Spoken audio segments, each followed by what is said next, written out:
Ya Allah Eliza, kamu kenapa? Eliza pingsan dengan kondisi darah yang mengalir di paha. Dan di malam itu, Eliza kembali keguguran untuk yang kelima kalinya.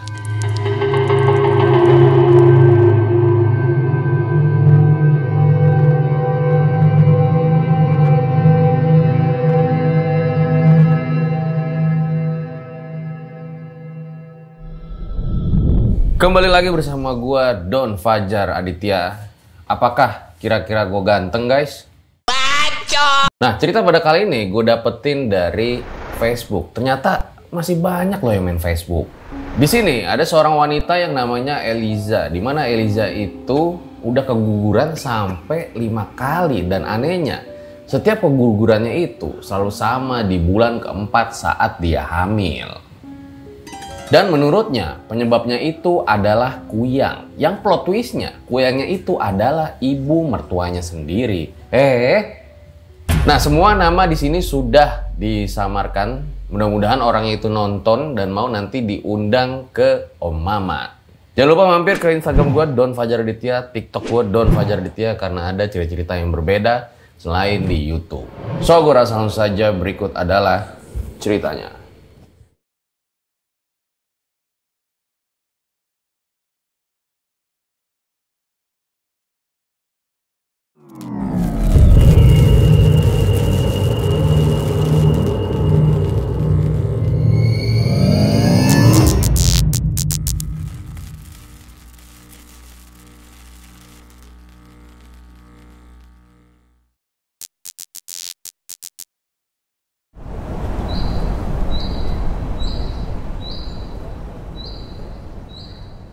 Eliza sudah menikah kurang lebih 4 tahun, tapi dia masih belum dikaruniai keturunan. Bukan karena dia menunda atau ada masalah, guys. Jadi dia itu udah keguguran sebanyak 5 kali setiap menginjak usia kandungan di usia 4 bulan. Eliza ini umurnya 27 tahun, sementara suaminya Hardy umurnya 32 tahun. Mereka tinggal di Kalimantan. Rumah Eliza sama Hardy ini berada kayak di pinggiran hutan. Tetap ada tetangganya, guys, tapi kayak jaraknya itu cukup jauh lah satu sama lain. Terhalang pohon-pohon tinggi dan juga kebun-kebun yang ada. Walaupun begitu, mereka nyaman tinggal di rumah tersebut. Malam itu setelah keluar dari kamar mandi, si Eliza ini dengar ada suara ketukan jendela di ruang tamu. Awalnya Eliza itu bodoh amat gitu loh, tapi rasa penasarannya itu memuncak. Tengah malam gini, siapa coba yang iseng ketuk-ketuk jendela? Eliza jalan tuh ke ruang tamu. Dia buka korden yang ada di jendela. Setelah kordennya dibuka, si Eliza itu ngeliat ada makhluk aneh, cuman ada organ tubuhnya doang. Kuyang lah kita kenal namanya. Eliza yang ketakutan langsung histeris. Eliza langsung jatuh pingsan. Hardy suaminya itu yang dengar suara teriakan langsung kaget pergi ke ruang tamu. Dan dia melihat kalau Eliza sudah pingsan. Ya Allah, Eliza, kata suaminya si Hardy. Eliza pingsan dengan kondisi darah yang mengalir di paha. Dan di malam itu, Eliza kembali keguguran untuk yang kelima kalinya.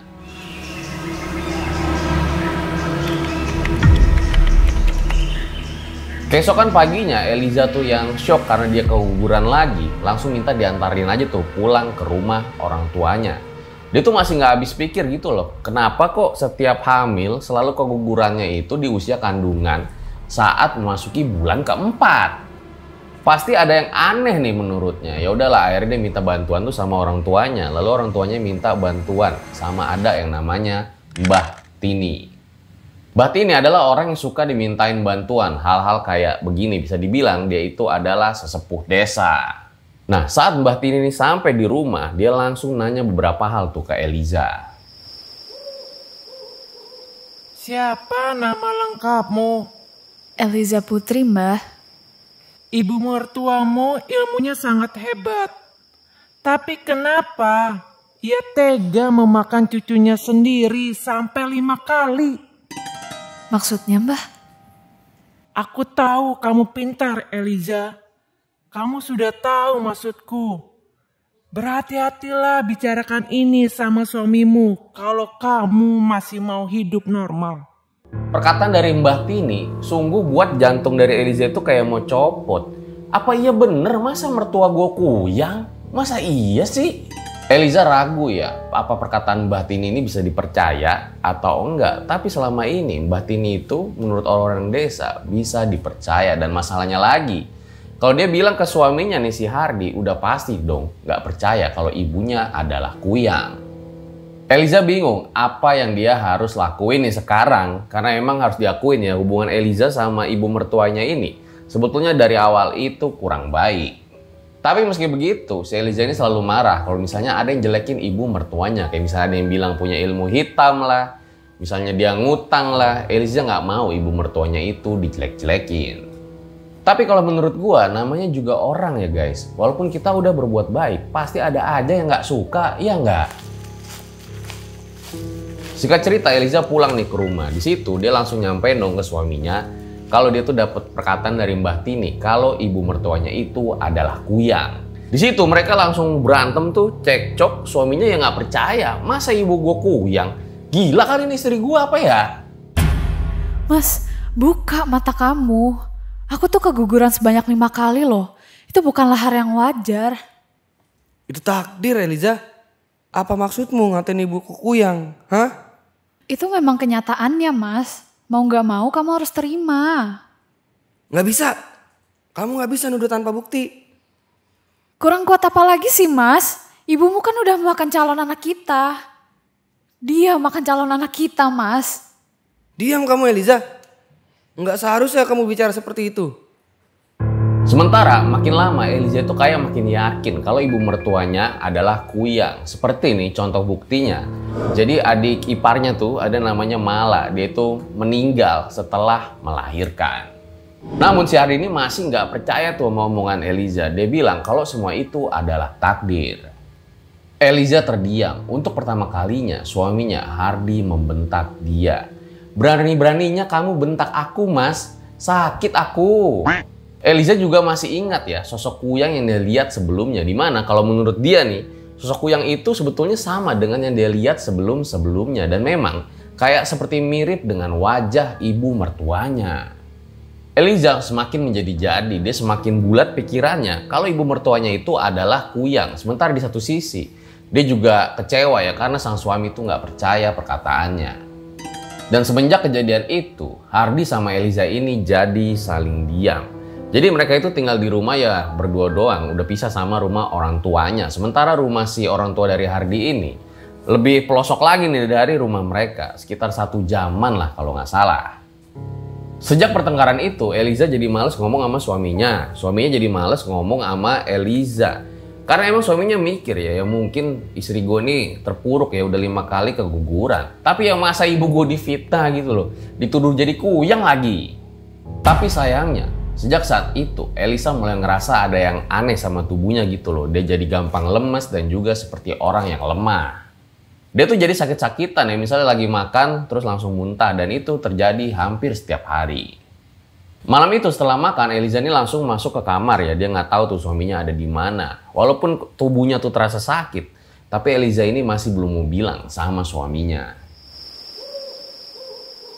Mas Hardi, tolong. Ya Allah Eliza, kamu kenapa? Walaupun belum ada kata damai itu, tapi rasa sakit di tubuh Eliza mengalahkan gengsinya. Beberapa hari ini keadaan Eliza itu nggak kunjung membaik ya. Dia tuh malah jadi makin sering muntah-muntahnya sehabis makan. Tubuhnya itu jadi kayak makin kurus, mukanya juga kelihatan makin pucat. Eliza udah minum obat tuh beli di apotik, tapi keadaannya masih belum membaik. Nah suami itu kayak perhatiin diam-diam gitulah istrinya. Walaupun masih kesel, tapi ada rasa nggak tega di hatinya. Setelah Eliza sakit semalaman, akhirnya si Hardi ini bawa Eliza ke rumah sakit. Nah akhirnya ketahuan tuh. Jadi Eliza itu sakit mah kronis dan tensi darahnya menurun. Hardi yang dengar itu jadi makin gelisah. Dia ngerasa bersalah ya, jangan-jangan gara-gara bertengkar sama gua, kesehatan istri gua jadi makin memburuk lagi. Nah setelah sampai rumah, akhirnya Eliza ini langsung ngobrol tuh sama suaminya. Mas, kamu masih gak percaya dengan yang aku bilang? Udah, jangan bahas itu dulu Liz. Aku gak mau sakit kamu tambah parah.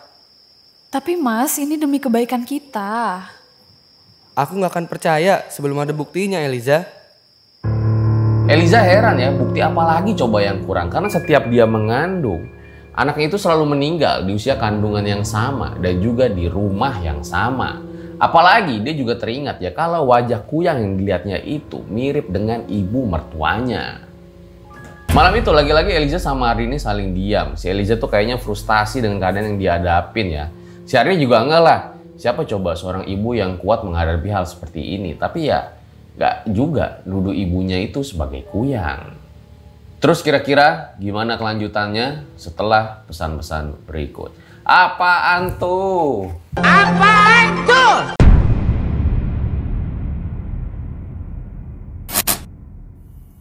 Buat kalian yang punya pengalaman horor nyata, bisa kirim cerita kalian ke email rj5 atau DM Instagram rj5.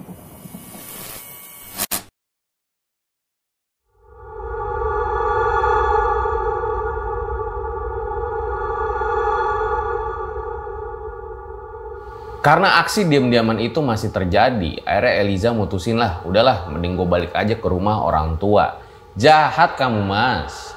Ditambah lagi sakit dari Eliza itu belum sembuh ya, udah sakit, dikacangin, mana enak gitu loh. Mending gue balik ke rumah orang tua gue, ada yang ngerawat, ada yang ngajak ngobrol, bener nggak?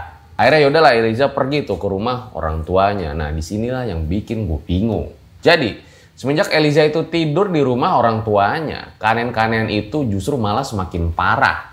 Eliza itu suka ngelamun, bahkan sampai kerasukan.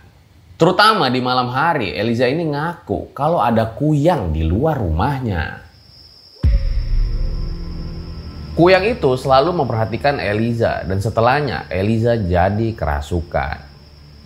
Anak ini gak bakal selamat. Astagfirullah Eliza, sadar nak. Eliza makin menjadi-jadi tuh tingkahnya. Dia ngamuk-ngamuk, barang pada dirusak, dilemparin, dia demo BBM. Enggak, yang itu enggak. Jadi bapaknya ini karena ngeliat anaknya kerasukan, dia baca doa tuh. Tapi bukannya setannya pergi, setannya malah makin ngamuk. Ayah Eliza yang kebingungan langsung manggil Mbah Tini nih, yang kebetulan rumahnya itu nggak terlalu jauh. Nah setelah Mbah Tini itu datang, tatapan dari mata Eliza itu benar-benar berubah, melotot dia.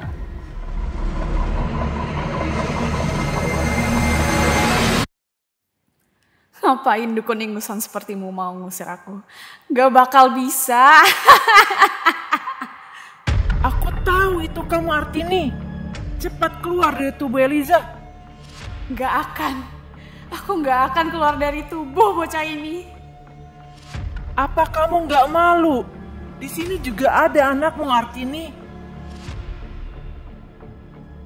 Tubuh dari Eliza ini kayak kaget ngeliat ada si Hadi yang baru aja dateng. Nah, si Hadi itu bingung ya, loh istri gua kenapa nih kok kesurupan? Terus manggil-manggil nama ibu gua lagi Artini. Jangan-jangan ibu gua beneran Kuyang lagi. Batinnya ngeliat kelakuan Eliza itu nggak berubah, tentu dia jadi makin kesel ya. Ya udahlah, akhirnya dia mempersiapkan tuh segala macam, mulai dari kemenyan dan lain-lain ya, sesuai dengan kepercayaannya. Sayangnya nih, kayaknya apa yang dilakuin sama Mbah Tini ini nggak mempan tuh sama sosok Kuyang tersebut.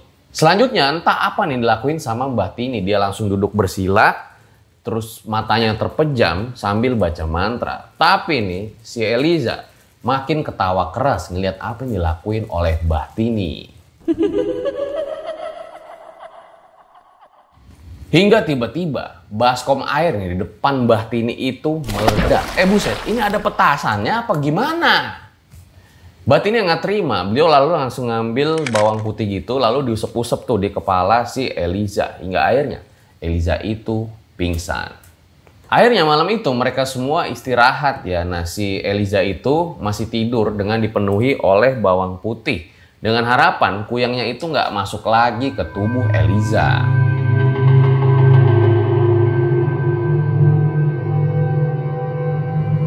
Keesokan harinya Hardi tanpa pikir panjang dia langsung berangkat ke rumah ibunya. Dia nggak ngira ya kalau ibunya itu sejahat kayak gitu. Nah pas sampai di rumah ibunya, si Hardi ini ngamuk dia. Mah, jujur sama aku. Apa yang mama lakuin sama Eliza, Mah? Kamu bicara apa sih, nak? Mama ngapain emangnya? Mama kan yang ngerasukin Eliza semalam. Wah, nggak bener nih. Pasti kamu sudah dihasut sama bocah itu. Menjijikan. Kamu pasti sudah dipengaruhi sama Eliza kan? Eliza nggak pernah gitu, Ma. Justru selama ini Mama yang benci dia kan. Kalau sampai terjadi sesuatu sama Eliza, aku nggak akan maafin Mama. Dengan amarahnya, si Hardy langsung pergi tuh ninggalin ibunya. Di situ ibunya juga marah sambil teriak, "Awas kalian!" Hardy abain aja tuh teriakan dari ibunya karena dianggap ibunya ini udah melenceng dari norma-norma kebaikan. Ibunya itu sangat jahat menurutnya. Dia nyesel juga ya, kenapa kok selama ini dia nggak dengerin omongan dari istrinya.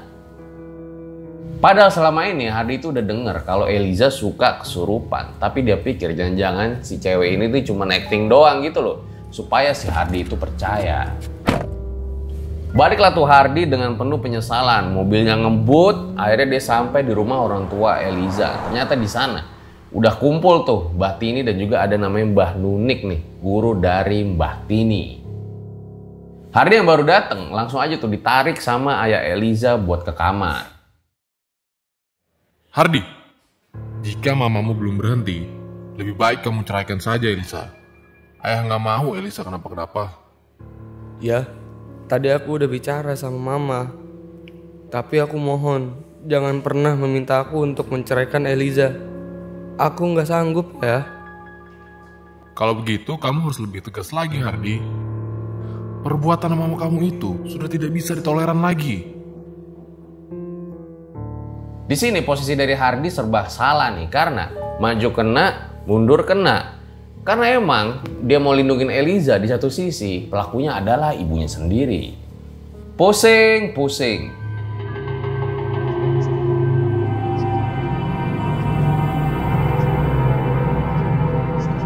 Malam itu suasana kembali heboh ya. Si Eliza kerasukan. Dia ngamuk-ngamuk tuh. Mbah Nunik yang ngeliat itu hanya bisa menghela napas doang. Mbah Nunik sebetulnya udah sering berhadapan dengan hal-hal semacam ini ya. Tapi kalau menurut dia, kuyang yang satu ini sangat bandel. Dia sampai kesel banget lah ngelihatnya. Dia akhirnya ngeluarin kata-kata cukup kasar. Keluar kamu, hei kuyang jelek! Ancaman Mbah Nunik kayaknya nggak digubris sama kuyang itu. Malahan dari tadi Eliza ketawa-ketawanya makin kencang. Mbah Nunik sesuai kepercayaannya langsung nyuruh ayah Eliza buat beli bambu kuning. Sementara Mbah Tini itu nyiapin bawang putih dan ibunya dari Eliza itu menyiapkan kembang 7 rupa. Malam ini Eliza siap untuk dimandikan. Sayangnya proses itu nggak mudah. Artini nih yang bikin si Eliza jadi kesurupan. Tingkahnya itu selalu ada aja. Kadang dia berdiri di atas lemari, kadang kunci pintu di kamar, kadang dia ngejar-ngejar ayam di belakang. Buset.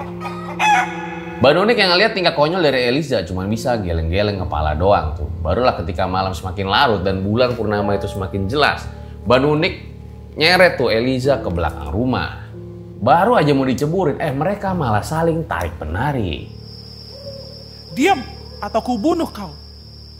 Sebelum membunuhku, bocah ini udah mati duluan, hei nenek tua. Diam, kuyang jelek sepertimu gak pantas mengancamku. Setelah adegan itu, si Eliza ini malah lari-larian tuh main kucing-kucingan supaya nggak ketangkep sama Mbah Nunik dan juga Mbah Tini. Mbah Tini itu usia sekitar 50-an, sementara Mbah Nunik itu 60-an. Si Eliza terus-terusan ketawa sambil ngerusak tempat ritual yang udah disiapin sama Mbah Nunik. Hingga akhirnya Mbah Nunik itu berhasil menangkap Eliza dan langsung aja tuh jempol kakinya dipencet lalu dikasih bawang putih lah tuh si Eliza.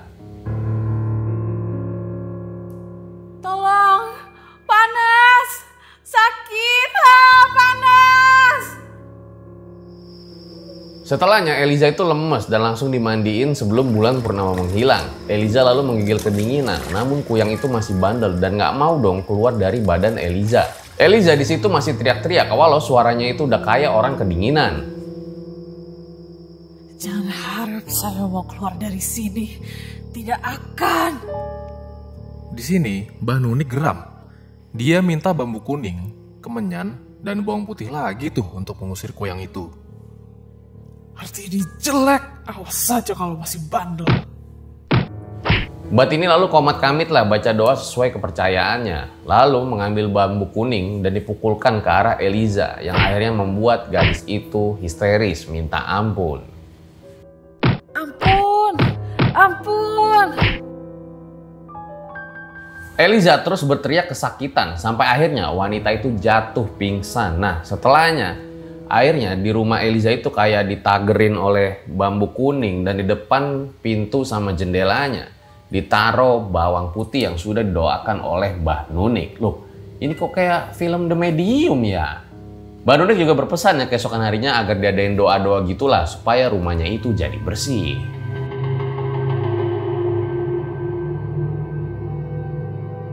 2 minggu setelahnya Eliza itu mulai membaik, lalu si Hardy itu bawa istrinya pergi merantau lah keluar kota. Sejak kejadian itu Eliza nggak pernah tuh dapet teror lagi dan dia juga mulai mengandung. Sementara di satu sisi Hardy itu mendapat kabar kalau ibunya Artini sakit dan sedang dirawat oleh ayahnya di rumah. Walaupun gitu sebagai anak Hardy nggak tega dengar kabar ibunya sakit. Dia pun langsung pulang ke rumah untuk menjenguk sang ibu.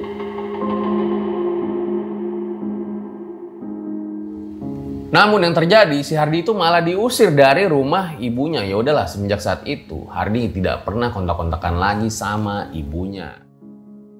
Sejak Hardy dan Eliza merantau, kehidupan mereka itu mulai membaik. Mereka juga udah dikaruniai 2 anak, 1 cowok, 1 cewek. Di mana kehidupan ekonomi mereka juga membaik. Dan sejak itulah tidak pernah lagi ada teror yang mengganggunya.